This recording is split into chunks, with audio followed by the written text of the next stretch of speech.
ഇന്നത്തെ യാത്ര ഓസ്ട്രേലിയയിൽ തന്നെ ഏറ്റവും വലിയ മാർക്കറ്റുകളിലൊന്നായ വിക്ടോറിയ മാർക്കറ്റ് കാണാനുള്ള യാത്രയാണ്. അപ്പോൾ എല്ലാവർക്കും നമ്മുടെ ഈ ചെറിയ ഓസ്ട്രേലിയൻ ബ്ലോഗിലേക്ക് എല്ലാവർക്കും സ്വാഗതം. നമ്മൾ മറ്റൊരു രാജ്യത്ത് പോകുമ്പോഴാണ് നമ്മുടെ നാട് എന്തോരം വികസിച്ചു എന്ന് നമുക്ക് മനസ്സിലാവണം. ഇപ്പോൾ ഈ പറയുന്ന മെൽബൺ എന്നൊക്കെ പറഞ്ഞു കഴിഞ്ഞാൽ വർഷങ്ങൾക്ക് മുമ്പ് ഇതേ സെറ്റപ്പിലായതാണ്. പക്ഷേ നമ്മുടെ കേരളം ഇപ്പോൾ വികസിച്ചുകൊണ്ടിരിക്കുകയാണ്. നമ്മുടെ കേരളത്തിലെ റോഡുകളൊക്കെ എനിക്ക് വണ്ടി ഓടിച്ചപ്പോൾ തോന്നിയത് ഇവിടത്തേക്കാളും ഒരുപാട് നിലവാരമുള്ള റോഡുകളാണ് കേരളത്തിലെ റോഡുകൾ എനിക്ക് തോന്നി. ഇപ്പോൾ ഇവിടുത്തെ സിഗ്നലും മാർക്കിങ്ങും റോഡിലെ മാർക്കിങ്ങും നമ്മുടെ അവിടെ വന്നിട്ടില്ലെങ്കിൽ ഞാൻ റോഡിൻ്റെ ക്വാളിറ്റിയുടെ കേസാണ് പറഞ്ഞത് കേട്ടോ. നമ്മളിപ്പോൾ മെൽബൺ സിറ്റിയുടെ ഹൃദയഭാഗത്തേക്കാണ് നമ്മളിപ്പോൾ പോയിക്കൊണ്ടിരിക്കുന്നത്. നമ്മൾ യൂറോപ്പിലൊക്കെ യാത്ര ചെയ്തപ്പോൾ അവിടെ കണ്ടിരിക്കുന്ന ബിൽഡിങ്ങുകളൊക്കെ ഈ പറഞ്ഞ പോലെ പഴയ ബിൽഡിങ്ങുകൾ അവർ അതേപടി നിലനിർത്തിക്കൊണ്ടുള്ള ഒരു സ്റ്റൈലായിരുന്നു. പക്ഷേ ഇവിടെ മെൽബണിൽ കുറച്ചും കൂടി ബിൽഡിങ്ങുകളൊക്കെ മോഡേണാണ്. എന്നാലും പഴയ ബിൽഡിങ്ങുകളുണ്ട്. എന്നാലും പക്ഷേ സെൻട്രൽ ലണ്ടനിൽ ചെല്ലുമ്പോൾ നമ്മൾ കൂടുതലും കാണുന്നത് ഇതുപോലെ പുതിയ സ്റ്റൈലിലുള്ള പുതിയ ഈ ബിൽഡിങ്ങുകളാണ്. അങ്ങനെ ഓസ്ട്രേലിയ വന്നിട്ട് നമ്മൾ ആദ്യമായിട്ട് എടുത്ത വണ്ടിയാണ് മിസ്ബുഷി ഔട്ട്ലാൻഡർ. അതങ്ങനെ 10,000 കിലോമീറ്റർ എത്തിയേക്കാണ്. 8 മാസത്തോളം എടുത്തു 10,000 കിലോമീറ്റർ എത്താനായിട്ട്. ഇവിടെ ഓസ്ട്രേലിയയിൽ 10,000 കിലോമീറ്റർ എത്താന്ന് പറയുന്നത് വലിയ കാര്യമൊന്നുമല്ല. കാരണം എല്ലാ സ്ഥലങ്ങളും തമ്മിൽ അങ്ങോട്ട് ഇങ്ങോട്ട് വലിയ അത്യാവശ്യം നല്ല ദൂരമുള്ള കാരണം ഈ 10,000 കിലോമീറ്ററൊക്കെ എത്താൻ വലിയ പാടില്ല. വണ്ടിയുടെ ഫസ്റ്റ് സർവീസ് വരുന്നത് 15,000 കിലോമീറ്ററിലാണ്, അല്ലെങ്കിൽ 1 ഇയർ. ഓസ്ട്രേലിയൻ റോഡുകളിൽ ഏറ്റവും കൂടുതൽ കാണപ്പെടുന്ന വണ്ടി ടയോട്ടയുടെ വണ്ടി തന്നെയാണ്. ഇവിടെ ഏറ്റവും കൂടുതൽ ആൾക്കാർ വാങ്ങിക്കുന്ന വണ്ടി ടയോട്ടയാണ്. അതുപോലെ തന്നെ നല്ല റീസെയിൽ വിലയുള്ള വണ്ടിയാണ് ടയോട്ടയുടെ. പക്ഷെ നമ്മൾ ഒരു മിസ്ബുഷി നമുക്ക് ഇഷ്ടമുള്ള വണ്ടി ആയതുകൊണ്ടും നമ്മുടെ ഒരു കൂട്ടുകാരൻ നല്ല രീതിയിൽ നമ്മൾ റെക്കമെൻഡ് ചെയ്തുകൊണ്ട് നമ്മൾ വണ്ടി എടുത്തത്. ഇതുവരെ വണ്ടി ഇപ്പോൾ 8 മാസത്തെ റിവ്യൂ നോക്കുമ്പോൾ വണ്ടി നമുക്ക് വളരെ കംഫർട്ടബിൾ ആണ്. നമ്മുടെയൊക്കെ നമുക്ക് ഇതൊരു പണിയും തന്നിട്ടില്ല. നല്ല ബോഡി വെയിറ്റും നല്ല യാത്രാസുഖമുള്ള വണ്ടിയാണ് മിസ്ബുഷി ഔട്ട്ലാൻഡർ. ഞാനത് പറഞ്ഞോന്നുള്ളൂ. അങ്ങനെ നമ്മൾ വിക്ടോറിയൻ മാർക്കറ്റിലേക്ക് എത്താണ്. മെൽബണിലേക്ക് യാത്ര പുറപ്പെടുമ്പോൾ ആദ്യമായിട്ട് എല്ലാവരും പറഞ്ഞൊരു കാര്യമാണ്, നിങ്ങൾ കാറും കൊണ്ട് മെൽബണിൻ്റെ സെൻറ്ററിലേക്ക് പോകരുത്, ഭയങ്കര ട്രാഫിക് ആയിരിക്കും. അവിടുത്തെ റൂൾസൊക്കെ ഭയങ്കര പ്രശ്നമാണ്. അവിടെ ഹുക്ക് ടേൺ ഉണ്ട്. അത് ഓസ്ട്രേലിയ മാത്രമുള്ള ഒരു പ്രത്യേക ഒരു ട്രാഫിക് സിഗ്നലാണ് ഹുക്ക് ടേൺ. അതിനെപ്പറ്റി ഞാൻ വേറെ വീഡിയോ പറഞ്ഞുതരാം. എന്തായാലും ഞങ്ങൾക്ക് വലിയ കുഴപ്പമൊന്നും ഉണ്ടായില്ല ഡ്രൈവ് ചെയ്ത് വരാനായിട്ട്. കാരണം ഇവിടെ ട്രാമുകൾ എപ്പോഴും തലങ്ങ വിലങ്ങ് പോകും. അപ്പോൾ നമ്മൾ നോക്കി സിഗ്നലൊക്കെ മുറിച്ച് കിടന്നില്ലെങ്കിൽ, കാറും കൊണ്ട് മുറിച്ച് കിടന്നില്ലെങ്കിൽ പണി കിട്ടും. അപ്പോൾ നമ്മളൊന്ന് യൂട്യൂബിലൊക്കെ ഞാൻ നോക്കി എന്താണ് ഈ ഹുക്ക് ടേൺ എന്നുള്ളത് മനസ്സിലാക്കിയിട്ടാണ് ഞാൻ മെൽബണിലേക്ക് പോകുന്നത്. എന്തായാലും ഇതിൻ്റെ ഈ വിക്ടോറിയ മാർക്കറ്റിനോട് ചേർന്ന് തന്നെ ഒരു പാർക്കിംഗ് ഉണ്ടായിരുന്നു. 2 മണിക്കൂറിന് $7 വന്നത്. പിന്നെ അഡീഷണൽ വരുന്നതിന് $4 വരുന്നത്. മെൽബൺ ഭയങ്കര ബിസി സിറ്റി ആണെന്നാണ് എല്ലാവരും പറയണത്. അതുകൊണ്ട് തന്നെ ഇവിടെ ആരും കാറും കൊണ്ടൊന്നും വരരുതെന്നാണ്. പക്ഷേ ഞാൻ ലണ്ടനിലൊക്കെ വണ്ടി ഓടിച്ചിട്ട് നമ്മുടെ എറണാകുളത്തെ വണ്ടി ഓടിച്ചിട്ടുള്ള ആൾക്കാർക്കൊന്നും ഇതുപോലൊരു ബിസി ആയിട്ട് നമുക്ക് തോന്നില്ല.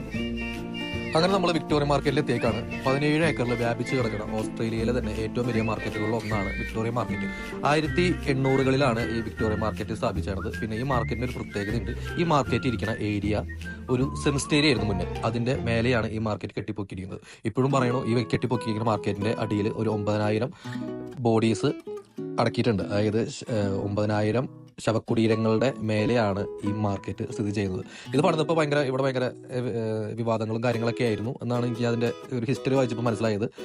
പക്ഷേ ഒരു നാടിൻ്റെ വളർച്ചയ്ക്ക് വേണ്ടിയിട്ട് അതൊക്കെ ഗവൺമെൻറ് വേണ്ടാന്ന് വെച്ച്, കാരണം അത്രയും ഇമ്പോർട്ടൻ്റ് ആയൊരു സ്ഥലമാണ്, അല്ലെങ്കിൽ അത്രയും വാല്യൂ ഉള്ളൊരു സ്ഥലമാണ് ഈ പോയിന്റ് എന്ന് പറയുന്നത്. പിന്നെ ഈ മാർക്കറ്റിലെ ഭൂരിഭാഗം ആളുകളും ചൈനക്കാരും ഫിലിപ്പീൻസും ഒക്കെയാണ്. ഇന്ത്യൻസിനൊക്കെ വളരെ കുറവാണ് ഇവിടെ കണ്ടത്. അവർ തന്നെയാണ് ഈ ബിസിനസ്സുകളൊക്കെ കൈകാര്യം ചെയ്യണത്. കാരണം അവർക്ക് ചൈനയിൽ നിന്ന് ഒരുപാട് നിസ്സാര വിലയ്ക്ക് സാധനങ്ങൾ കൊണ്ടുവന്ന് വിൽക്കാൻ പറ്റില്ല.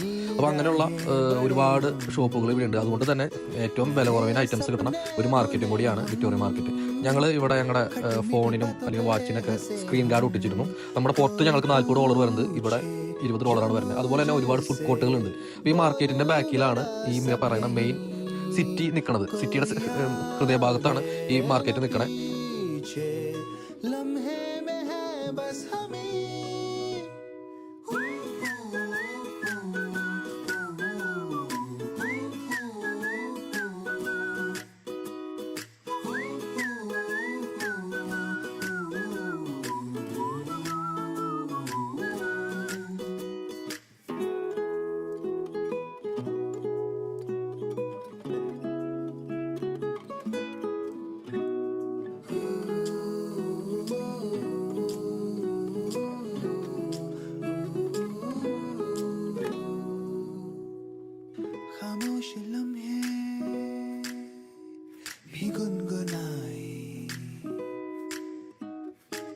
खामोश लम्हे भी गुनगुनाए, बिन कहे बातें यूं चलती जाए, ये दिन शामों में ढलते जाए, हवाएं जुल्फों में घुलती जाए। कोई पूछे जो मुझसे बोलूं मेरा सब यहीं, कोई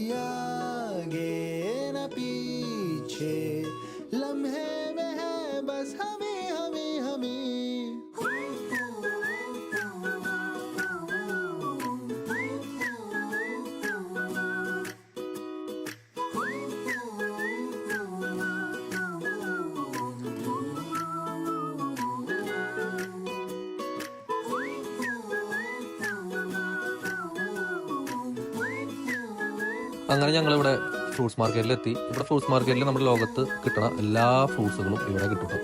ഇവിടെ എനിക്ക് ഏറ്റവും ഇഷ്ടപ്പെട്ട ഒരു 2 ഫ്രൂട്ടാണ് മാംഗോസ്റ്റിനും നമ്മുടെ റംബൂട്ടാനും. അപ്പോൾ അത് കഴിക്കുന്നത് ഭയങ്കര ആഗ്രഹമാണ്. ഞാൻ നാട്ടിൽ പോകുമ്പോൾ എപ്പോഴും കഴിക്കാൻ ആഗ്രഹിക്കുന്ന 2 വസ്തുക്കളുടെ ഒരു മെയിൻ ഫ്രൂട്ട്സുകളാണ് ഈ രണ്ടും.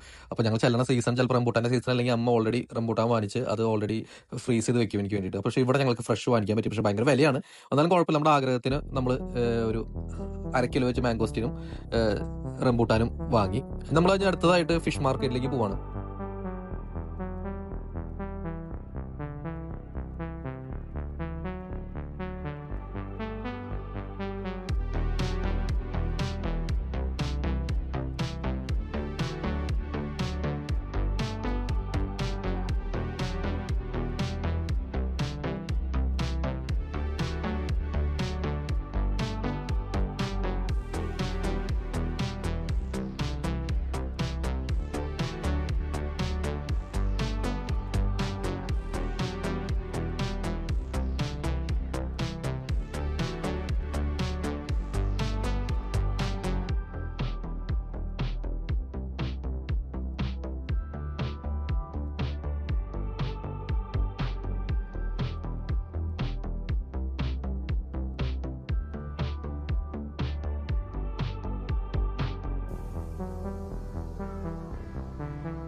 ഇവിടുത്തെ ഫിഷ് ആൻഡ് മീറ്റ് മാർക്കറ്റിൽ കൂടുതലും ആളുകളും ഈ നേരത്തെ പറഞ്ഞ പോലെ തന്നെ ചൈനക്കാരും ഫിലിപ്പീൻസുമാണ്. പിന്നെ ഇന്ത്യക്കാരൊക്കെ കുറച്ച് ഷോപ്പുകളിലൊക്കെ ഞാൻ കണ്ടിരുന്നു.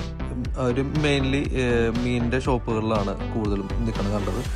ഇപ്പോൾ മാർക്കറ്റ് നല്ല വൃത്തിയാണ്. ഒരു മാർക്കറ്റിൻ്റെതായ ഇതിൻ്റെ ഒരു സ്മെല്ലും കാര്യങ്ങളൊന്നും അങ്ങനെയൊന്നുമില്ല. നല്ല വൃത്തിയാണ്. ഇതിൻ്റെ ഇടയ്ക്ക് നമുക്ക് കാണാം ഇവിടെ എപ്പോഴും ക്ലീനിങ് ചെയ്തുകൊണ്ടിരിക്കുന്നത്. എനിക്കാണ് ഓരോ ഷോപ്പുകളും അവരുടെ ഉത്തരവാദിത്തം തന്നെയാണ് അത്ര വൃത്തിയായിട്ട് കൊണ്ടുനടക്കുക എന്നുള്ളത്. അല്ലെങ്കിൽ ഇവിടെ ലൈസൻസ് ഒക്കെ ചിലപ്പോൾ കട്ടായി പോകും. അതുപോലെ തന്നെ ഭയങ്കര ചീപ്പാണ്. ഇപ്പോൾ ഞങ്ങൾ താമസിക്കുന്ന ടൗണിൽ മീറ്റ് കിട്ടണേക്കാളൊക്കെ വളരെ ചീപ്പാണ് ഇവിടെ നിന്ന് ഫിഷൊക്കെ വാങ്ങിക്കാനായിട്ട്. ഒരു മീന് കിലോമേ ഒരു $5 വ്യത്യാസം ഞങ്ങളുടെ അവിടെയും ഇവിടെ ആയിട്ടുണ്ട് കേട്ടോ. ഇവിടെ നല്ല ഫ്രഷ് ക്രാബ്, നമ്മുടെ ചാള, അയില നമ്മുടെ നാട്ടിൽ അയിലല്ല, എന്നാലും ഇവിടുത്തെ ഒരു ഓസ്ട്രേലിയൻ മാക്കർ എന്ന് പറഞ്ഞ മീനൊക്കെ ഇവിടെ വിൽക്കാച്ചുണ്ട്. പിന്നെ ഞാൻ മീൻ പിടിക്കാൻ പോകുമ്പോൾ എനിക്ക് കിട്ടണ ഓസ്ട്രേലിയൻ സാൽമണാണ് എനിക്ക് ഏറ്റവും കൂടുതൽ കിട്ടണത്. ഓസ്ട്രേലിയൻ സാൽമണും ഇവിടെ ഉണ്ട്. ഇവിടെ കിലോന് അത് $8.50 വില.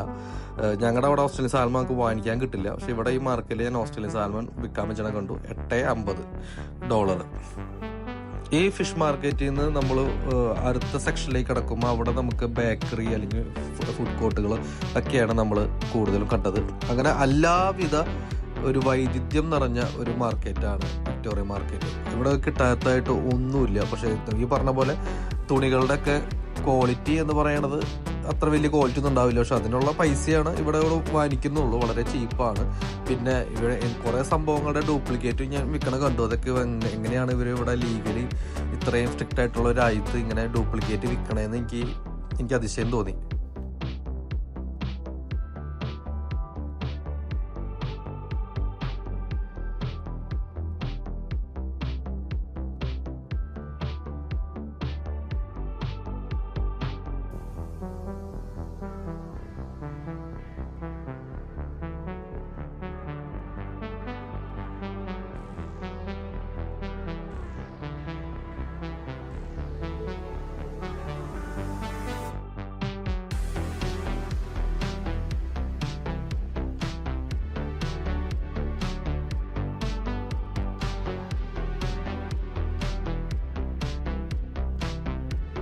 അപ്പോൾ ഈ കുഞ്ഞൊരു വീഡിയോ ഇഷ്ടമായി കഴിഞ്ഞാൽ നമ്മുടെ ഫേസ്ബുക്കിൽ കാണുന്നെങ്കിൽ നമ്മുടെ പേജ് ഒന്ന് ഫോളോ ചെയ്യുക. യൂട്യൂബിൽ കാണുന്നുണ്ടെങ്കിൽ നമ്മുടെ പേജ് ഒന്ന് സബ്സ്ക്രൈബ് ചെയ്യാം. അപ്പോൾ എല്ലാവർക്കും താങ്ക് യു, ബൈ. ഇനി അടുത്തൊരു വ്ളോഗായിട്ട് വീണ്ടും കാണാം.